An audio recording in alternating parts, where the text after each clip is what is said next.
Hi friends, எல்லாருக்கும் வணக்கம். இன்றைக்கி நம்ம என்ன பார்க்க போகிறோம்னா, ப்ளவுஸில் வந்து 4 டாட் எப்படி வந்து ஸ்டிச் பண்ணுறது அப்படிங்கிறத பார்க்க போகிறோம். நார்மலாக வந்து நம்ம எப்போவுமே 3 டாட் தான் ஸ்டிச் பண்ணுவோம். ஒரு சிலர் வந்து 4 டாட் ப்ளவுஸ் தான் வேர் பண்ணுறாங்க.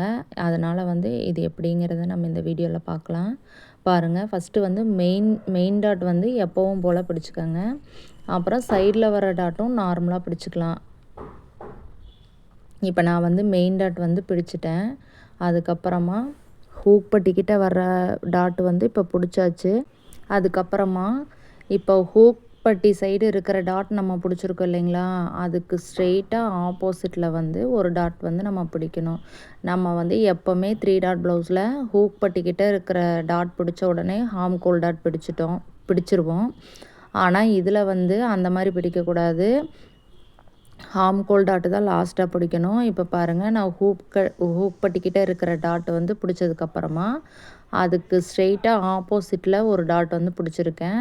அது பிடிச்சதுக்கப்புறமா தான் இப்போ வந்து ஹார்ம் கோல் டாட் வந்து இப்போ பிடிச்சிட்ருக்கேன். இந்த மாதிரி மெத்தடில் வந்து நீங்கள் 4 டாட் ப்ளவுஸ் வந்து ட்ரை பண்ணுங்கள். ரொம்ப ஈஸியாக இருக்கும். பாருங்கள், ஒரு சைடு பிடிச்சிட்டு நான் இன்னொரு சைடும் இப்போ பிடிச்சிட்டு காமிக்கிறேன். பாருங்கள், 2 பக்கம் எப்படி இருக்குன்னு பாருங்கள். ஷார்ப்பாக வேணுன்னா ஷார்ப்பாக பிடிச்சிக்கலாம். ஷார்ப்பு வேண்டியது இல்லைன்னா கொஞ்சம் கம்மியாக பிடிச்சிக்கலாம். இது வந்து ஷார்ப்பாக பிடிச்சிருக்கேன். இந்த வீடியோ பிடிச்சிருந்தா லைக் பண்ணுங்கள், ஷேர் பண்ணுங்கள், கமெண்ட் பண்ணுங்கள். தேங்க்யூ.